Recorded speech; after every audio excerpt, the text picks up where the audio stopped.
Good morning बच्चों। कक्षा 8 विषय गणित। पिछले दिनों कक्षा में हम पढ़ रहे हैं परिमेय संख्या पर संक्रियाएं, जिसमें कि पिछले दिन हमने पढ़ा कि अगर दो परिमेय संख्या दी हुई हैं तो उनके बीच की परिमेय संख्या ज्ञात करना। अब अगला एक्सरसाइज हमारा है 1J। उसमें है पहला क्वेश्चन, परिमेय संख्याओं को, जो नीचे दी हुई है परिमेय संख्याएं, उनको दशमलव में व्यक्त कीजिए। नीचे हमारी कुछ परिमेय संख्याएं दी हुई हैं, 11/3, 17/5, 19/6 एंड 3/8। इनको हमको दशमलव में व्यक्त करना है। हम जानते हैं पहला है हमारा 11/3 कि हम इसको एक रूप में और व्यक्त कर सकते हैं, दशमलव लगा करके, भाग दे करके हम दशमलव के रूप में व्यक्त कर सकते हैं। हमको वही करना है। 11/3 को हम लिख सकते हैं 11/3। अब जब 11 में हम 3 से भाग देंगे या 11 को 3 से विभाजित करेंगे तो हम देखते हैं क्या आता है। कितनी बार जाएगा? 3 बार जाएगा, 9 आएगा। कितना बचा? 2। अब 3 2 को विभाजित नहीं कर सकता, इसलिए हम यहाँ पे भागफल में दशमलव लगा करके जो हमारा शेष फल बचा है वहाँ शून्य बढ़ा लेते हैं। फिर भाग देंगे 3 का। अब देखते हैं कितनी बार विभाजित होता है ये 20। तो 3 छक 18, 3 छक्का 18। अब घटाते हैं, फिर हमारा 2 बचेगा। फिर अगर हम यहाँ 0 बढ़ा लेते हैं, दशमलव के बाद हम कई अंकों तक भाग दे सकते हैं। तो फिर अगर हम भाग देते हैं तो फिर आएगा 3 छक 18 और फिर बचेगा 2।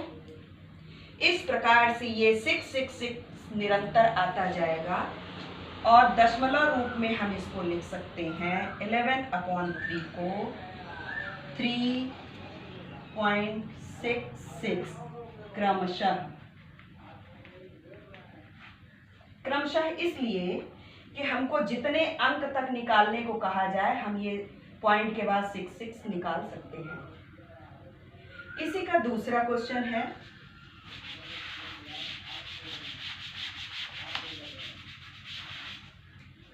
17/5। 17/5 को हम लिख सकते हैं 17/5, यानी 17 के भागे 5। जब हम 17 को 5 से विभाजित करेंगे तो पहली बार में हम कितनी बार में विभाजित करेंगे? 5 तिहाई 15। कितना बचेगा? 2। जब 2 बचेगा तो 5 2 को विभाजित नहीं कर सकता, इसलिए भागफल में पुनः दशमलव लगा करके शेष फल के आगे हम शून्य बढ़ा देंगे और फिर से विभाजित करेंगे। अब देखते हैं 5 20 को कितनी बार में विभाजित करता है। तो 5 चौको 20। हम देख रहे हैं कि पिछले क्वेश्चन में ये पूरा विभाजित नहीं हुआ था हमारा भाज्य, लेकिन इसमें ये 17 जो है 5 से दशमलव लगने के पश्चात पूरा विभाजित हो गया। यानी हम यहाँ लिख सकते हैं 17/5 को दशमलव में 3.4।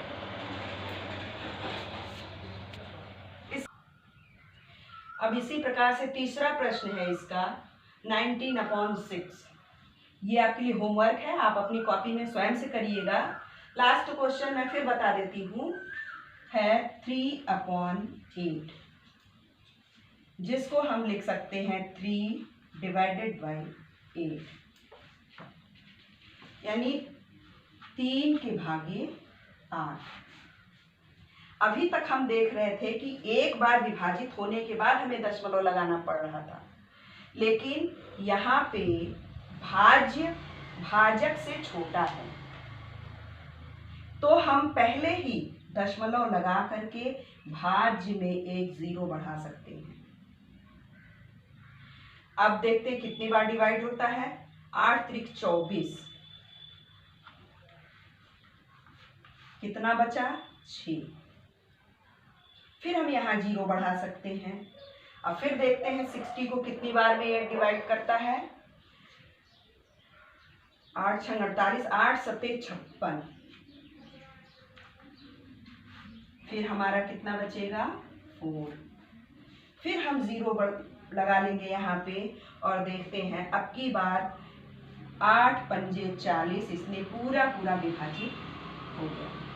यहाँ पे हमारा कुछ नहीं बचा, तो यहाँ हम इसका उत्तर लिख सकते हैं 3/8 को हम दशमलव में लिख सकते हैं 0.375। अब इसका अगला क्वेश्चन है,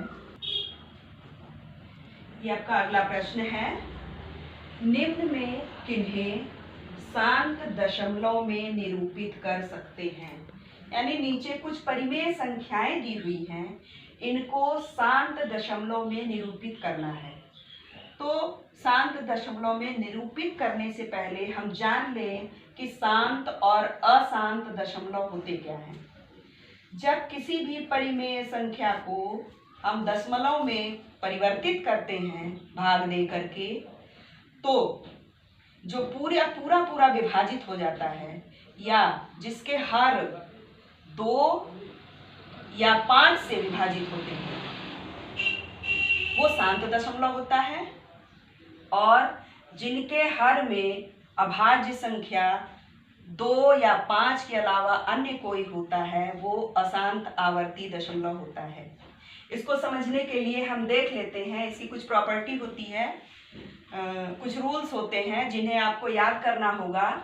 देखिए ऊपर हमने लिखा है, जिन परिमेय संख्याओं के हरों के अभाज्य गुणनफल 2 या 5 या दोनों 2 और 5 होते हैं, उन परिमेय संख्याओं को शांत दशमलव में व्यक्त कर सकते हैं।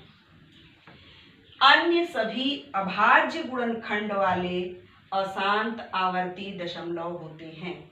इसका मतलब है कि कोई परिमेय संख्या दिया हुआ है, जैसे मान लीजिए P/Q दिया हुआ है, इसमें इसका हर Q है, इसका गुणनखंड या 2 गुणे 2 गुणे 2 हो या 2 गुणे 5 के रूप में हो, तब तो ये शांत दशमलव में व्यक्त किया जा सकता है परिमेय संख्या। अगर इन दोनों के अलावा 2 और 5 के अलावा किसी और संख्या से विभाजित होता है अगर ये Q, तो वो अशांत आवर्ती दशमलव में व्यक्त कर सकते हैं। इसका पहला प्रश्न है 1/4। तो जैसा कि हमने बताया कि परिमेय संख्या का हर का अभाज्य गुणनखंड 2 हो या 5 हो या दोनों 2 और 5 दोनों हो, तो वो शांत दशमलव में व्यक्त किया जा सकता है। तो आइए 1/4 को हम इसके 4 यानी हर को अभाज्य गुणनखंड में विभाजित करते हैं, तो ये आएगा 2 × 2, 2 दूनी 4, यानी कि ये हमारा 1/4 शांत दशमलव में निरूपित किया जा सकता है।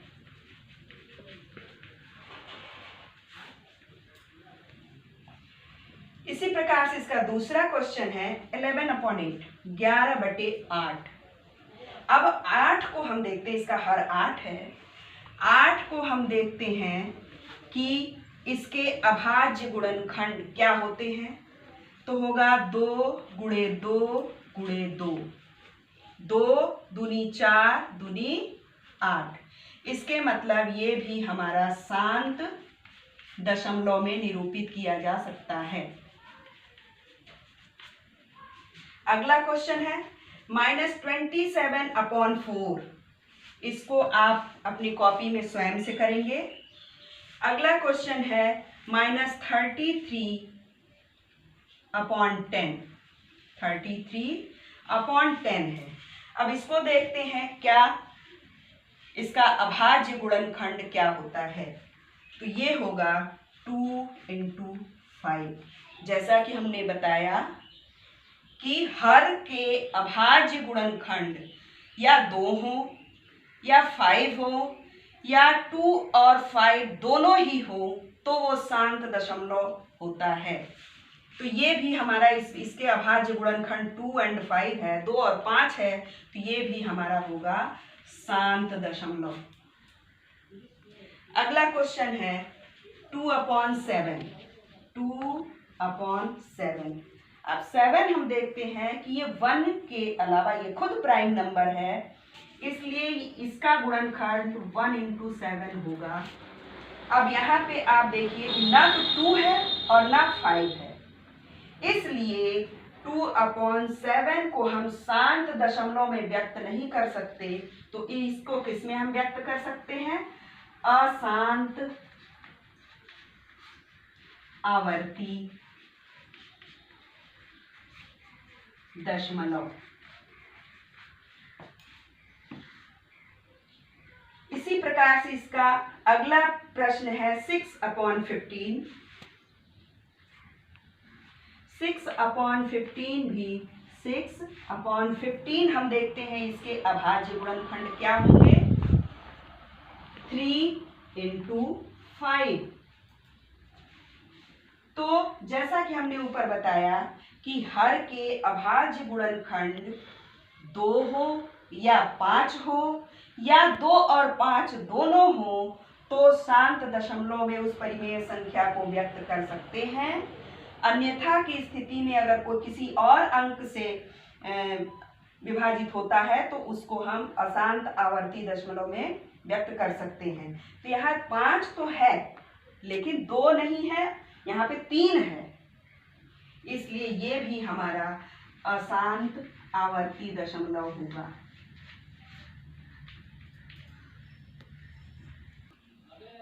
अब ये एक्सरसाइज बच्चों समाप्त होता है। दूसरा एक्सरसाइज बहुत छोटा सा है उसका, और लास्ट है ये लेसन 1 का एक्सरसाइज नंबर पहला का के।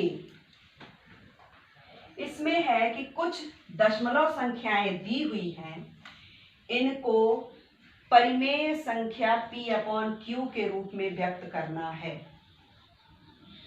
तो आइए देखते हैं। जैसे पहला है इसमें 0.35,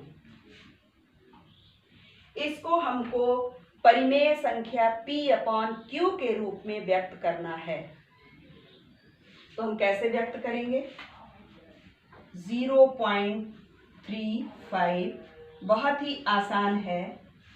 ठीक दशमलव के नीचे हम 1 लिख लेते हैं, उसकी दाहिनी ओर जितने भी अंक होते हैं उनके नीचे हम 0 लिख लेते हैं। हम दशमलव के बाईं तरफ के अंक के नीचे 0 इसलिए नहीं लिखते कि 1 के पहले अगर और कोई संख्या नहीं है, सिर्फ 0 है, तो उसकी कोई वैल्यू नहीं होती। तो ये हमारा हो जाएगा परिमेय संख्या के रूप में 35/100। लेकिन बच्चों ये चीज हमने आपको समझाने के लिए, सरल तरीके से करने के लिए किया। ये आप सवाल में नहीं करेंगे। सवाल में इस तरह से करेंगे =0.35 अपॉन पॉइंट के नीचे 1 इंटू जितने डिजिट आ रहे हैं, 2 डिजिट दशमलव के इस तरफ हैं, इसलिए यहाँ पे 100 से मल्टीप्लाई हो जाएगा। तो ये आ जाएगा 35/100 1 जा 100। अब इसका हम एक प्रश्न आपको और बता देते हैं बच्चों।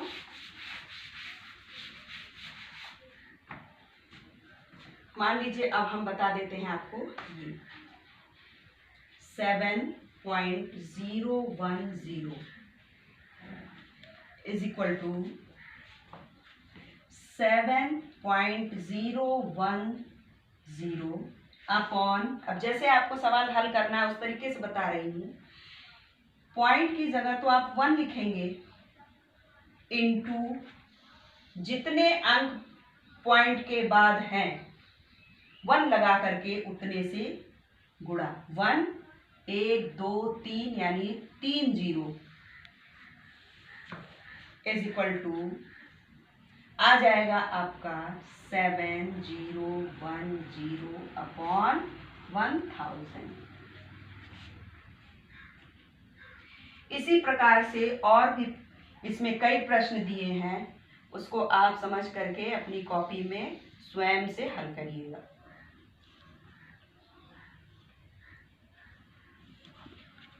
अब हमारी कक्षा यहीं पे समाप्त होती है बच्चों। धन्यवाद।